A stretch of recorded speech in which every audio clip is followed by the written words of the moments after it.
वो आत्मस्वरूप भारत का क्या है? तो वो है सत्य, सत्य को जानना। भारत बना ही सत्य के साक्षात्कार से है। दुनिया के सारे समाज, सारे देश सुख की खोज में दौड़ते थे, हम भी दौड़ते थे, क्योंकि सुख तो सबको चाहिए। ये सृष्टि का स्वभाव है कि वो अनुकूलता जहां है वहां जाती है, प्रतिकूलता जहां है वहां से दूर भागती है। सुख अनुकूलता है, उसके तरफ सब दौड़ते हैं। दुख प्रतिकूलता है, उससे सब दूर होते हैं। यह मनुष्य का स्वभाव है। ये केवल पश्चिम का स्वभाव नहीं, ये हमारा भी स्वभाव है, क्योंकि हम चैतन्यधारी है, तो यही होता है। लेकिन बाकी दुनिया ने बाहर खूब खोजा, बाहर खूब खोजा, और बाहर से जितना सुख मिलता है सब ले लिया। हमने भी पा लिया। तो इसे कथा है छांदोग्य उपनिषद में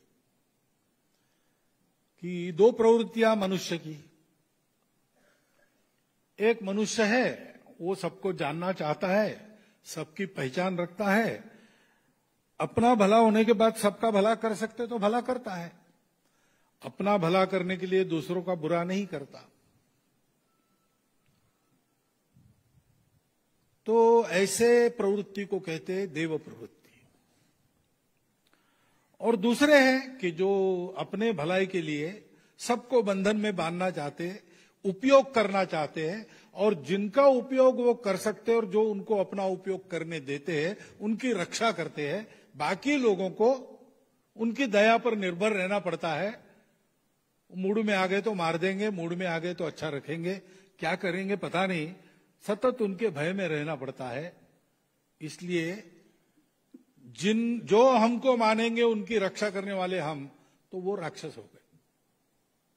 तो दोनों प्रकार की प्रवृत्तियों के मनुष्य थे, और राक्षसों के प्रमुख विरोचन थे, देवों के प्रमुख इंद्र थे। और भौतिक समृद्धि के एकदम शिखर पर सब पहुंच गए। शरीर मन बुद्धि के आनंद के लिए जो जो चाहिए वो सब उनके पास था, जितना चाहिए उतना उनके पास था। कहीं भी दुख के लेश मात्र को जगह नहीं थी, लेकिन समाधान नहीं था, संतोष नहीं था। बार बार जैसे वो सुख ही दुखता था। तो दोनों अपने अपने गुरुओं के पास गए, उन्होंने बताया ये क्या, सब है हमारे पास लेकिन मन नहीं भरा, कुछ अधूरापन लगता है, कुछ असंतोष लगता है, समाधान नहीं है, क्या करें?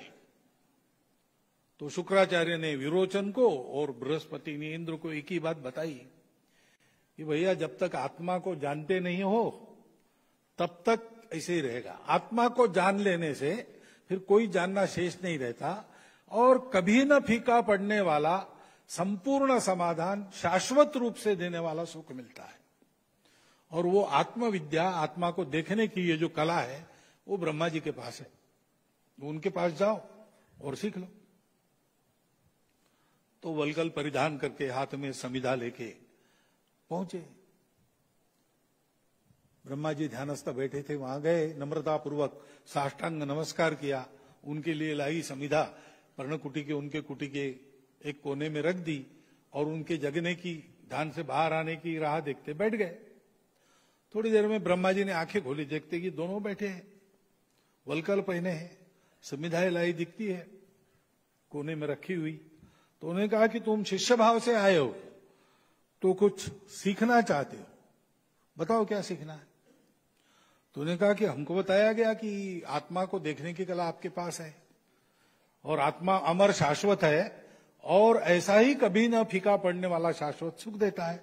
तो उस आत्मा को कैसे देखना हमको बताइए। तो ब्रह्मा जी ने कहा कि तुम वैसे कैसे देखते हो? तो बोले हम आंखों से देखते हैं। तो बोले आंखों से नहीं देखते हो तुम, आंख ये यंत्र है, केवल प्रकृति ने बनाया हुआ। देखने वाला कोई और है जो आंखों में बैठकर देखता है, तो तुम उसको देख लो, वही आत्मा है। तो दोनों खड़े हो गए एक दूसरे के सामने और एक दूसरे की आंखों में देखने लगे, देखने वाला कौन बैठा है। अब ऐसा देखते हैं तो अपना प्रतिबिंब ही दिखता है। तो वो दिखा और दोनों ने ऐसा जाना कि भाई ब्रह्मा जी कह रहे कि ये जो हम दिख रहे हैं, हमारा रूप, शरीर, मन, बुद्धि, यही है, सब कुछ यही है, यही आत्मा है। इसको जितना सजाओगे, बढ़ाओगे, वैसा तुम्हारा सुख सजेगा, बढ़ेगा। इस आनंद में दोनों वापस चले ब्रह्मा जी को नमस्कार करके।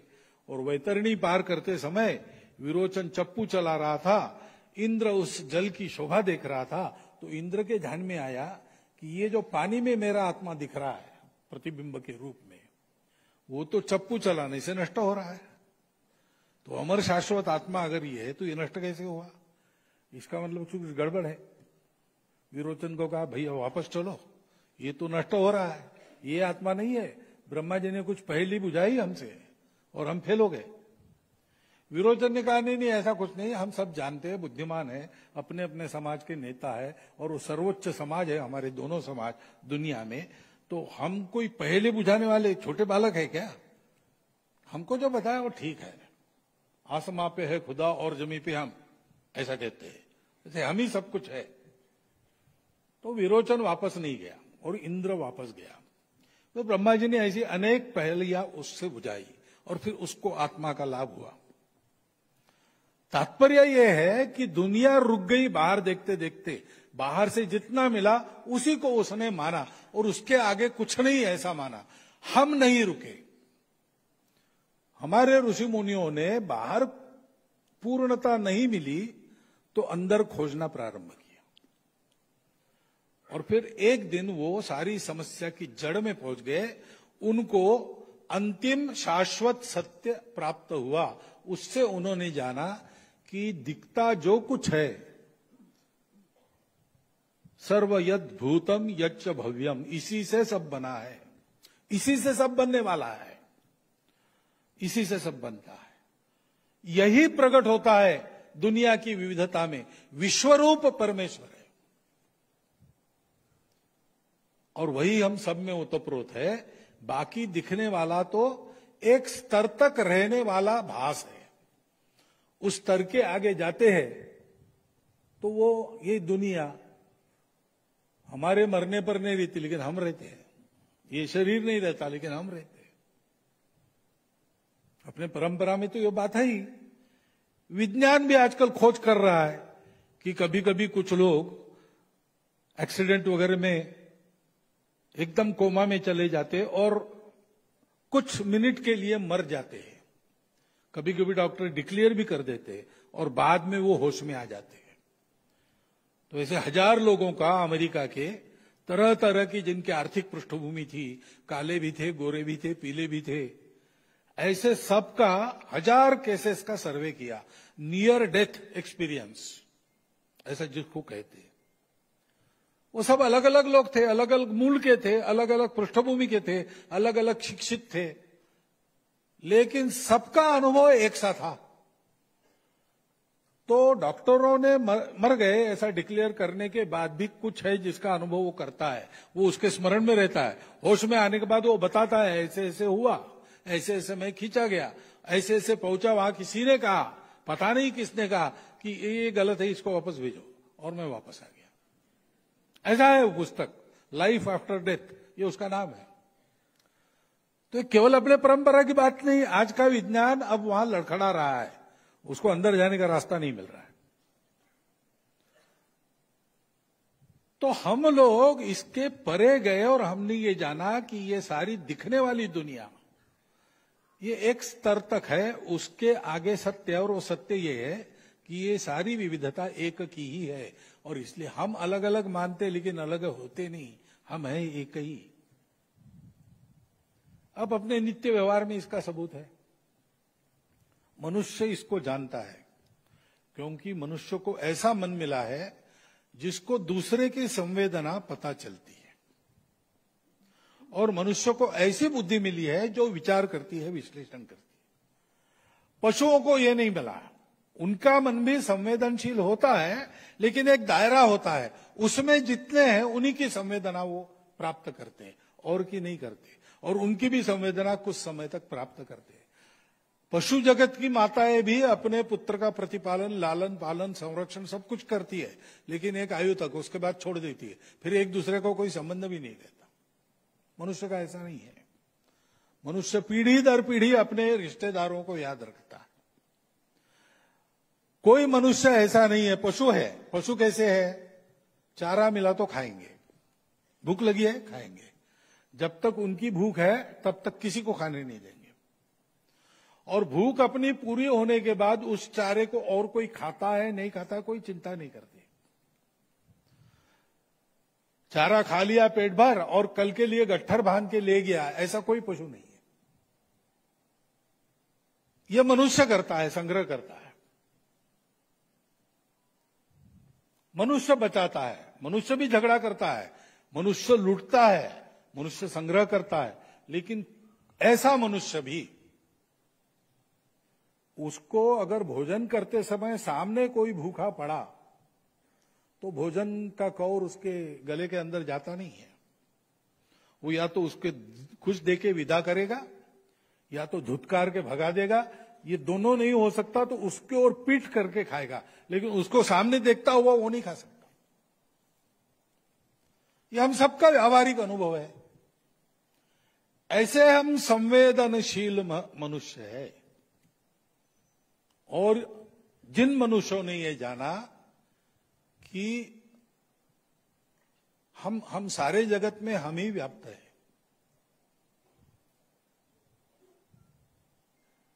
हे विश्वची माझे घर, ऐशी जयाची मती स्थिर, किंबहुना चराचर आपणची झाला। यहां तक जाता है मनुष्य साधना करके।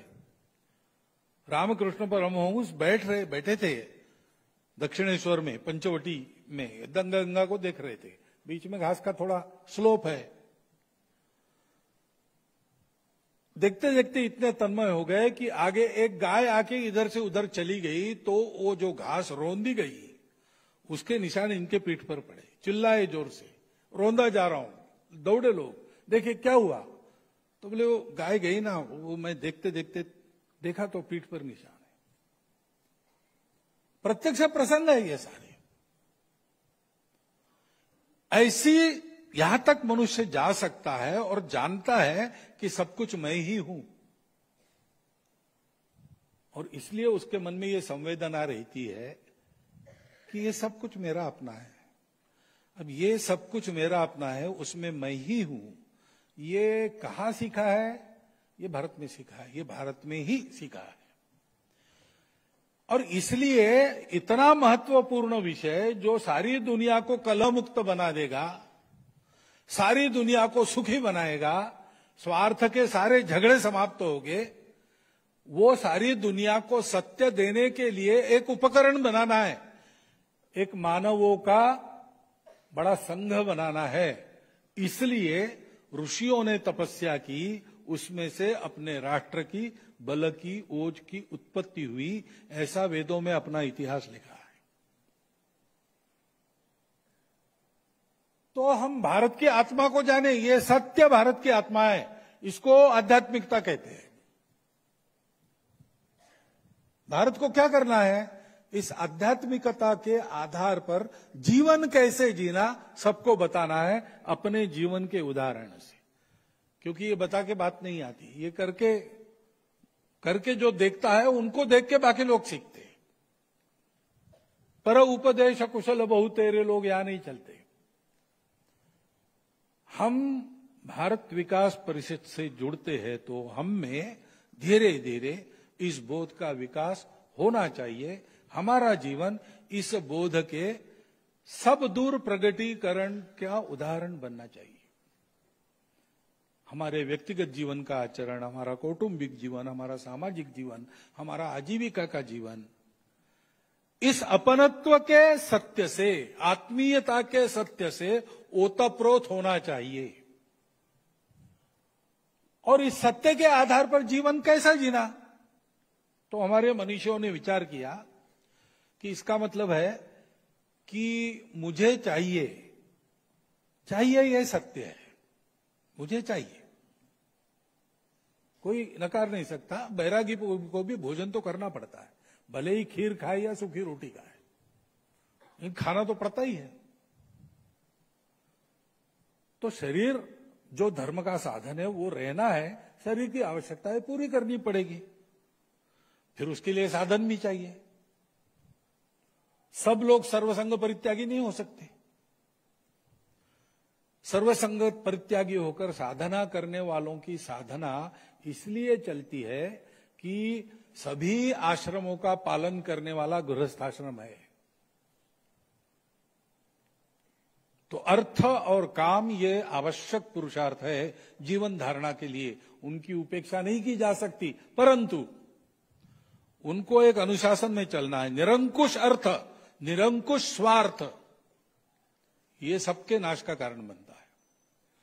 और निरंकुश स्वार्थ कब होता है? जब संयम विरहित होकर हम काम को निरंकुश छोड़ देते हैं, वो सबको गड्ढे में ले जाता है, उसकी तृप्ति कभी हो नहीं सकती। आग में घी डालने के समान आग कभी तृप्त नहीं होती और भड़कती है, वैसा उसका स्वभाव है, उसको संयम में ही रखना पड़ता है। और इसलिए उसको संयम में रखते हुए जितने आवश्यक साधन है उतने कमाना।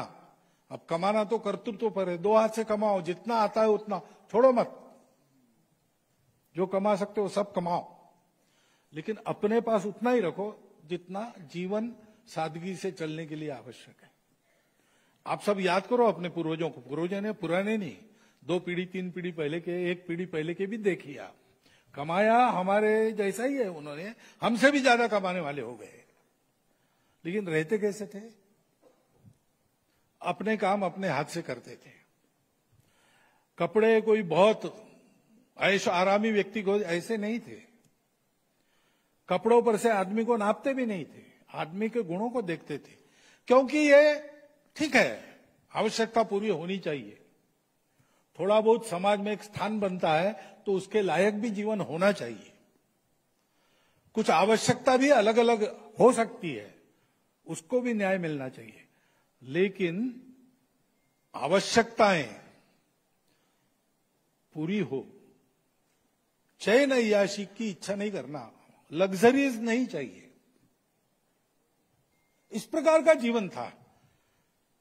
तो ये जो ज्यादा आता था वो क्या करना है? तो 2 हाथों से कमाया, 1000 हाथों से बांटो। इसलिए आप देखो पश्चिम से आज भी पुस्तकें आती है, कथाएं आती, किनकी आती है? जिनके पास, जिन्होंने सत्ता कमाई, जिन्होंने पैसा कमाया। हमारे यहां सत्ता और पैसा कमाने वालों की कथाएं तब बनती है जब सत्ता मिलने के बाद पितृवचन के कारण 14 साल छोड़ देता है, जंगल में जाके रहता है, उस राजा की कथा हमारे यहां चलती है। जीवन भर की कमाई आजादी की लड़ाई लड़ने वाले राणा प्रताप को दे देता है जो, उस भामाशाह की कथा हमारे यहां चलती है। हमारे यहां देने वालों की कथा चलती है, पाने वालों की नहीं चलती है। पाना तो है ही, समय से पहले और भाग्य से ज्यादा किसी को कुछ नहीं मिलता। पाने की होड़ में अपने आप को खत्म मत करो, करो प्रयास, पुरुषार्थ पूरा करो। अर्थ काम बिल्कुल वाजबी पुरुषार्थ है, लेकिन उस पर अनुशासन है धर्म का। ऐसा रहो, ऐसा कमाओ कि तुम्हारे कमाने से तुम अकेले नहीं और 1000 व्यक्ति जिए। तुम इसलिए सबल बनो कि दुर्बलों की रक्षा कर सको, इसलिए ज्ञानवान बनो कि ज्ञान दूसरों को दे सको, और इसलिए धनवान बनो कि दान कर सको।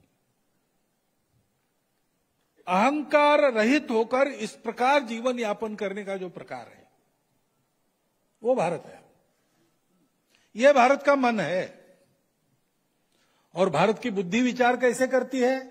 हमेशा विचार करती है जो कोई दिखा, पराया हो, अपरिचित हो तो भी वो मेरा अपना है। परिचय करना क्यों? परिचय इसलिए करना कि मेरा अपना है। नहीं तो बहुत सी बातें ऐसी है, बहुत से लोग ऐसे हैं जिनके बिना अपना सब कुछ चल सकता है, उनके परिचय की कोई आवश्यकता नहीं है। मैं और मेरा परिवार सुखी रह सकते हैं आज भी, लेकिन हम कहते हैं सब अगर अपने हैं तो कोई दुखी हो तो उसका दुख दूर करना मेरा काम है। और इसलिए कौन सुखी है कौन दुखी है देखना। अपने आप पुराने जमाने में ऐसी पद्धति थी, घर में भोजन बनने के बाद पशुओं को देते थे, कुत्ते को देते थे, कौवे को देते थे, कीड़े मकोड़ों को देते थे, गोग्रास गाय को देकर फिर गांव में घूमकर आते थे, देखते थे कोई भूखा तो नहीं, और अगर कोई भूखा है उसके भोजन का प्रबंध नहीं, पहले उसको घर में लाके उसको खिलाते थे, बाद में गृहस्थ को अन्न ग्रहण की अनुमति थी। इसका पालन होता था हर गांव में, और बहुत पुरानी बात नहीं है, 50-100 साल पहले की बात है।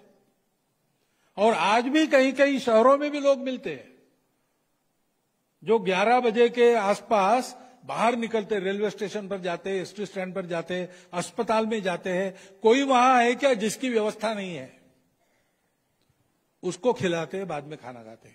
मुझे तो 5-6 व्यक्ति ऐसे मालूम है। और दक्षिण भारत में, पश्चिम भारत में, पूर्व भारत में, उत्तर भारत में ऐसे लोग हैं। उसकी बुद्धि ऐसा विचार करती है कि मेरे पास है तो इसका दुनिया को क्या उपयोग हो सकता है। और इसलिए आप देखिए आज भी सारे अंतर्राष्ट्रीय जगत में निस्वार्थ बुद्धि से लोगों को मदद करने वाला कौन है? अकेला भारत है। बाकी सबकी मदद के पीछे कुछ ना कुछ होता है। श्रीलंका में व्यापार जब चलता था तब चीन भी गया, अमेरिका भी गई, पाकिस्तान भी गया। अब श्रीलंका संकट में है तो कौन दे रहा है? भारत दे रहा है। मालदीव में पानी खत्म हो गया, किसने भेजा? भारत ने भेजा। लीबिया का युद्ध चल रहा था और जगह लोगों को सुरक्षित लाना है, अपने लोग फंसे हैं, हमारी सेना गई, केवल अपने लोगों को नहीं लाया, सबको लाया। अभी अभी यूक्रेन में भी ऐसे ही किया, सब देशों को, लोगों को वहां से निकाला। जरूर नहीं थी, हमने किया। क्यों? क्योंकि ये हमारी बुद्धि है। हम दुनिया को देखते हैं, इस भाव से देखते हैं और विचार करते हैं कि अगर ये अपने हैं तो इनको अच्छा कैसे बनाएंगे, मेरी शक्ति लगाकर इनका भला कैसे करेंगे। ये सज्जनों की बुद्धि भारत की बुद्धि है। सज्जनों का मन भारत का मन है, क्योंकि वो आध्यात्मिक है। इसको जानना और इसके आधार पर व्यवहार को अपने व्यक्तिगत, सामाजिक, पारिवारिक जीवन में उतारते रहना। भारत विकास परिषद में जुड़ने के बाद भारत शब्द का यही अर्थ है, और इसलिए दूसरा शब्द भी उसी बात से संबंधित है। विकास कहने पर विकास की संकल्पना क्या है भाई? तो विकास की संकल्पना केवल भौतिक विकास की नहीं है। भौतिक विकास जो होता है, हमको भौतिक सुख मिलता है, संपत्ति मिलती है, भौतिक सुविधाएं मिलती है, ये उनको नकारा नहीं है हमने। हम निराशावादी नहीं है, हम केवल विरक्ति वाले लोग नहीं हैं। हम कहते हैं अविद्या मृत्युम तीर्त्वा विद्या अमृतम अश्नुते। लेकिन विकास की हमारी कल्पना क्या है? सर्वांगीण विकास होना चाहिए। केवल शरीर का सुख, केवल उपभोग, survival of the fittest, struggle for existence, दौड़ो दौड़ो दौड़ो दौड़ो, विनाश का भूत पीछे लगा है। Everyone for himself, devil take the hindmost. ये जीवन नहीं है। वहां ऐसा है क्योंकि एकमात्र प्रश्न मनुष्य के सामने क्या है? जन्म लेने के बाद सर्वाइवल। सबसे अशक्त प्राणी है मनुष्य, कुछ कर नहीं सकता। ये बुद्धि नहीं होती ना तो मनुष्य क्या कर सकता था? अगर आपके कुर्सी में एक खटमल है तो आपको बैठने नहीं देगा ठीक से। बाकी सब पशुओं को सुरक्षा के साधन है, वो अपनी अपनी सुरक्षा कर लेते हैं, मनुष्य नहीं कर सकता। और इसलिए मनुष्य को डर, मरे नहीं, जिंदा रहे। और जिंदा कैसे रहे? जिंदा रहने के साधन मर्यादित है और हमारी इच्छाएं अपरिमित है, शाश्वत है, कभी तृप्त नहीं होते हम। सारा अर्थशास्त्र इस पर आधारित है। Means are limited, ends are endless, पश्चिम का अर्थशास्त्र। और इसलिए दौड़ो दौड़ो दौड़ो, एक दिन मरना ही है। मरने के पहले जितना कर सकते हो कर लो, जितना भोग सकते हो भोग लो, अपने आप को भोग के लायक रखो ज्यादा से ज्यादा दिन, और ज्यादा से ज्यादा भोग करो, मरते समय रो, ये सब यहां छोड़ के जाना पड़ रहा है। हमारे यहां ऐसा नहीं है। हमने इन बातों की मर्यादा को समझा है और हम इसलिए कहते हैं कि विकास यानी मनुष्य के शरीर, मन, बुद्धि और आत्मा का विकास, चारों का विकास, ये विकास है। तो भूखा नहीं रहना है, खाने को चाहिए, कम से कम 2 बार शरीर का धारण पोषण कर सके, उसको सबल तेजस्वी रख सके, इतना और ऐसा अन्न प्रत्येक को मिलना चाहिए और उसके लिए प्रयास करना और उसको पाना, ये प्रत्येक का अधिकार है। उसके अवसर मारे जाने से कोई चोरी करता है तो वो मजबूरी में कर रहा है, वो गलत काम हो सकता है, लेकिन समझना चाहिए अपराध नहीं। ऐसे अपने आप पर विचार किया है और इसलिए ये मिलना चाहिए, परंतु साथ मन प्रसन्न रहना चाहिए। मिलना चाहिए तो कैसे मिलना चाहिए? मनुष्य की सम्मान, मनुष्य की प्रतिष्ठा, मनुष्य की आत्मीयता, उसकी एक भूख है प्रत्येक में, वो तृप्त होना चाहिए। और बुद्धि को, विचार को उचित दिशा मिलनी चाहिए। गलत अन्न खाओगे तो गलत मार्ग पर जाओगे। तामस अन्न मत खाओ। क्यों बताते हैं? बहुत ज्यादा हिंसा करके अन्न मत खाओ, यानी मांसाहारी लोग होते हैं, नहीं होते ऐसा नहीं, लेकिन उसमें भी भारत में देखो, पश्चिम में भी मांसाहारी है, बाकी सब देशों में है। तो मांस है तो खाएंगे, तो रोज खाते हैं। हम रोटी के साथ सब्जी वगैरह खाते हैं, वहां ये मांस मच्छी के साथ रोटी खाते हैं। लेकिन हमारे यहां जो मांसाहारी लोग हैं वो पूरे श्रावण मास में नहीं खाते। मंगल को, सोम को, गुरु को नहीं खाना, गुरुवार को, शनिवार को नहीं खाना। वो ये अपने आप को नियमों में बांधते हैं और फिर मांस खाते हैं। यानी उस खाने में भी एक संयम बरतने का वो प्रयत्न करते हैं। और पूरी मानव जाति में जब धार्मिक अनुष्ठान आदमी करता है तो उतने समय तो उसको शाकाहारी होना ही पड़ता है। तो इसको माना तो सारी दुनिया में है, हमारे यहां आचरण करते हैं, क्योंकि बुद्धि हमारी ठीक रहे, बुद्धि हमारी ठीक दिशा में हमको ले जाए। वो विकास की हमारी संकल्पना समग्र है और विकास इसलिए एक का होगा और दूसरे का नहीं होगा, हमको नहीं चलेगा। असंतुलित विकास हमको नहीं चाहिए। और विकास अपने अपने प्रेक्ष्य में हम अपनी अपनी कल्पना करते हैं। पश्चिम ने व्यवस्था चला के देखी, सबको विकास का एक ही मॉडल, उनको 25 वर्षों में वापस आना पड़ा हो। वो आज कहते कि अपना अपना विकास का मॉडल बनाओ। पहले बहुत आग्रह से सारी दुनिया पर थोप रहे थे वर्ल्ड ट्रेड ऑर्गेनाइजेशन के द्वारा कि ऐसे ही करना पड़ेगा, ऐसे ही करना पड़ेगा, अपनी कल्पनाएं भूलो, अपनी संस्कृति को छोड़ दो, मनुष्य की इच्छा आकांक्षाओं को पूरा करना है तो इसके जंजाल से बाहर निकलो। फिर कहा कि ये हमने करके देखा लेकिन ऐसा नहीं होता है, थोड़ा अपना अपना देखना पड़ता है उसके आधार पर।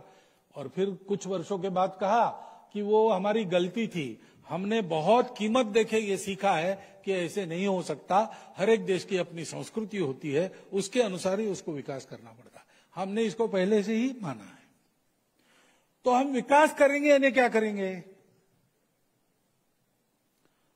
तो हम जिसको जो देने से वो अच्छा मनुष्य बन सकता है।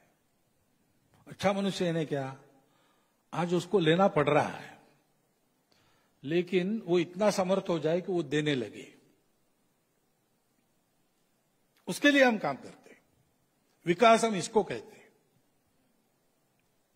देने वाला देता जाए, लेने वाला लेता जाए, लेते लेते लेने वाला देने वाले का हाथ ले जाए, ऐसी एक कविता मराठी में है कुसुमाग्रज की। तो हम विकास, लोगों के विकास के लिए बहुत सारी सेवा करते हैं। उस सेवा से हम सेवा लेने वालों को नहीं गढ़ते, सेवा लेनी पड़ती है ऐसे लोगों को सेवा देने वाले बनाते हैं, सामर्थ्य में भी और मनोवृत्ति में भी। हमको इस विकास की ओर समाज को ले जाना है। अपने सारे संपन्नता का, समृद्धि का, हमको उस अनुभव से जो एक परिपक्व उसके बारे में बुद्धि मिली, उसका उपयोग हम समाज का प्रत्येक व्यक्ति स्वनिर्भर बने, अपना देश स्वावलंबी बने, और ऐसा होने के बाद भी दूसरों का जीवन चले, उसलिए उतनी निर्भरता दूसरों पर रखने वाला बने। हम सब लोग स्वावलंबी थे, लेकिन हमारे यहां मिट्टी के बर्तन होते थे पुराने जमाने में।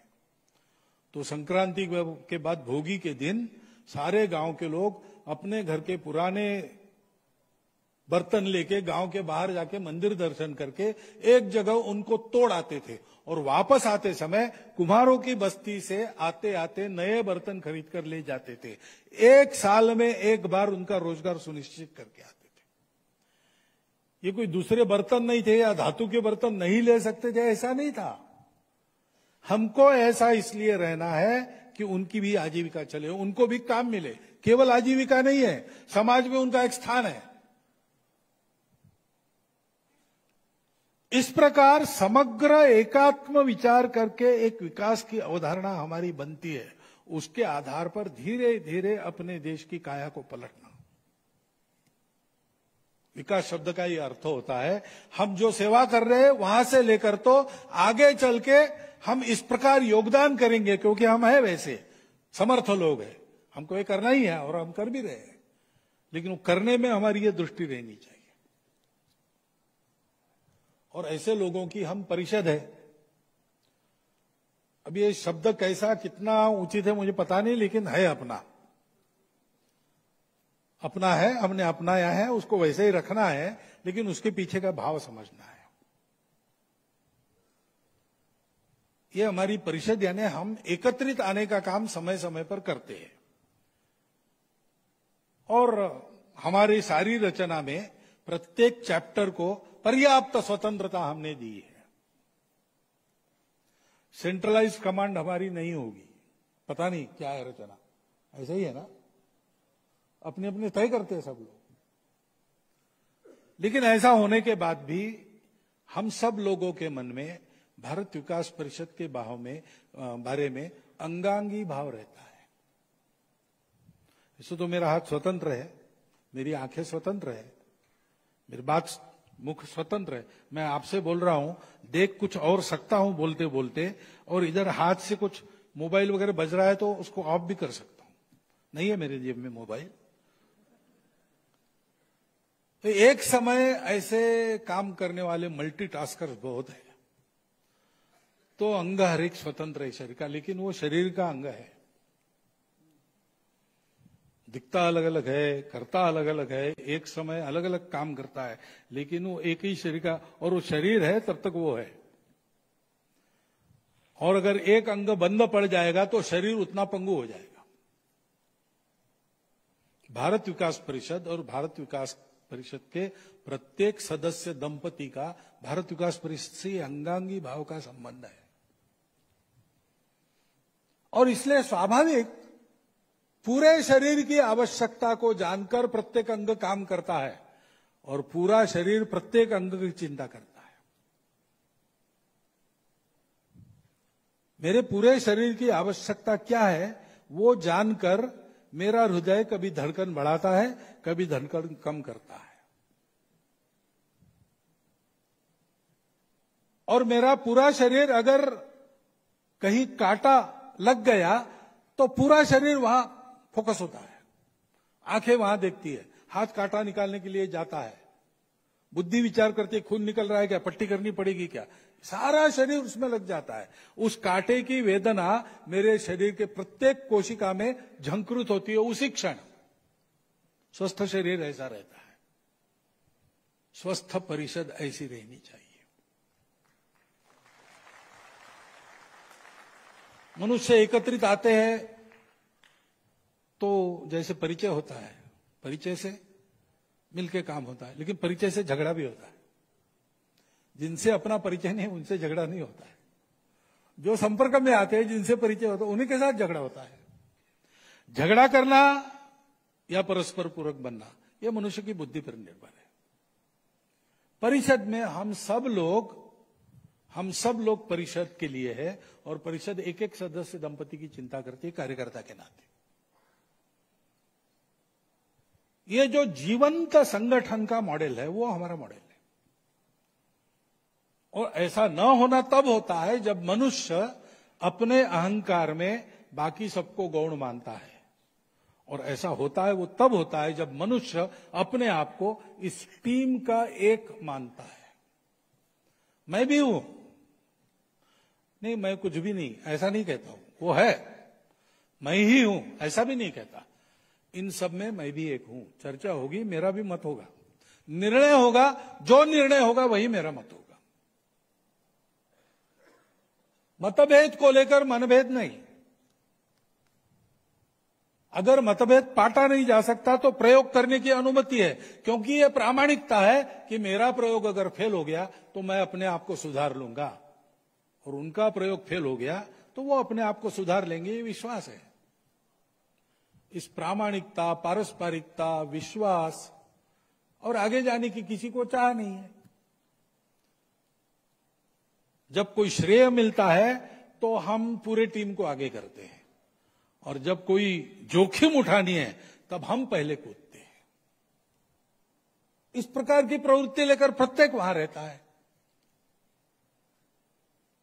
भारत विकास परिषद, इन 3 शब्दों के पीछे ये चिंतन होगा ही, ये मेरा भरोसा है, क्योंकि भारत विकास परिषद को प्रारंभ करने वाले अधिकांश लोग स्वयंसेवक थे, और स्वयंसेवक प्रत्येक कार्य का विचार करते समय, चाहे वो संघ की योजना से कुछ करना हो या समाज की आवश्यकता में कुछ करना हो, अपना उद्योग चलाना हो, फैक्ट्री चलानी हो, अपना स्कूल में पढ़ाना हो या एक शाखा चलानी हो, वो ऐसे ही विचार करता है। और इसलिए हम लोगों को इस दिशा में अपने आप को विकसित करना है, भारत विकास परिषद को विकसित करना है, और भारत की 130 करोड़ जनता को अपनत्व के सूत्र में बांधकर इसी ओर ले जाना है, ताकि